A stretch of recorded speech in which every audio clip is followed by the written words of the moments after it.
IndusInd bank వాళ్ళకైతే ఈ account అయితే కాదు బ్రో. నార్మల్గా అకౌంట్ లేని వాళ్ళకి మాత్రమే. లింక్ మీద క్లిక్ చేసిన తర్వాత ఈ పేజ్లోకి అయితే వస్తారు. ఇక్కడ మీరు ఫోన్ నెంబర్ ఎంటర్ చేయండి. ఇదే ఫోన్ నెంబర్ మీరు అక్కడ కూడా ఇవ్వాలి, యాప్లో కూడా.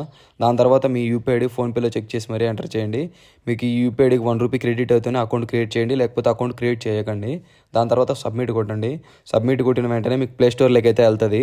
ప్లే స్టోర్లోకి వెళ్ళిన తర్వాత ఇలా ఇన్స్టాల్ మీద క్లిక్ చేసి ఇక్కడే ఓపెన్ చేయండి. ఇక్కడ ఓపెన్ చేసిన తర్వాత ఇలా ఓపెన్ అవుతుంది. అగ్రి కొట్టేసి ఫోన్ నెంబర్ ఎంటర్ చేయండి. అక్కడ ఏది ఇచ్చారో ఇక్కడ కూడా అదే ఫోన్ నెంబర్ ఎంటర్ చేయాలి. ఫోన్ నెంబర్ ఎంటర్ చేసి ఎంపిన్ సెలెక్ట్ చేసుకోండి. ఇప్పుడు ₹1 పడి ఉంటుంది, చెక్ చేసుకొని కేవైసీ కంప్లీట్ చేయండి. ఎంపిన్ మీరు సెలెక్ట్ చేసుకున్న తర్వాత పైన సేవింగ్స్ అకౌంట్ మీద క్లిక్ చేసి లెట్స్ గెట్ స్టార్ట్ మీద క్లిక్ చేయండి. ఇక్కడ మీ పాన్ నెంబర్ ఎంటర్ చేయండి. పాన్ నెంబర్ ఎంటర్ చేసిన తర్వాత Aadhaar card number, date of birth enter చేసి నెక్స్ట్ కొట్టండి. మీకు ఓటీపీ వస్తుంది, అదే ఓటీపీ ఎంటర్ చేయండి. ఓటీపీ ఎంటర్ చేసిన తర్వాత అడ్రస్ మీరు ఇక్కడే ఉన్నారా అని చెప్పి చూపిస్తుంది. అక్కడే ఉంటే ఎస్ కొట్టేసేయండి. ఫాదర్ నేమ్, మదర్ నేమ్ అవి ఎంటర్ చేసి నెక్స్ట్ కొట్టండి. ఇక్కడ ఆక్యుపేషన్ అవి అడుగుతుంది, ఆక్యుపేషన్ అవి ఇచ్చేసేయండి. యాన్యువల్ ఇన్కమ్ అడుగుతుంది, యాన్యువల్ ఇన్కమ్ కూడా ఇచ్చేసేయండి. ఇవన్నీ ఇచ్చేసిన తర్వాత నెక్స్ట్ మీద క్లిక్ చేయండి.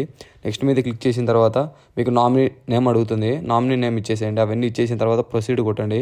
ప్రొసీడ్ కొట్టిన తర్వాత యాడ్ ఫండ్స్, ఇలా ఫండ్స్ అయితే యాడ్ చేయండి. ₹500 యాడ్ చేయండి. 500 యాడ్ చేసిన తర్వాత ఇలా ఓపెన్ అవుతుంది.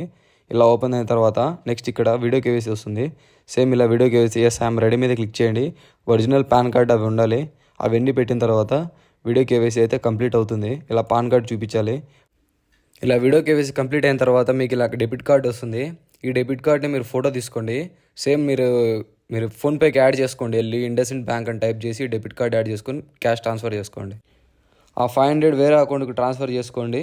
ఇంకా అంతే, మీ 500 మీకు వచ్చేసినట్టే. ఇంకా మీరు ఇచ్చిన యూపీఐ ఐడికి ₹1 ఎలా పడిందో సేమ్ అలానే మిగతా క్యాష్ అయితే పడిపోతుంది 24 అవర్స్లో.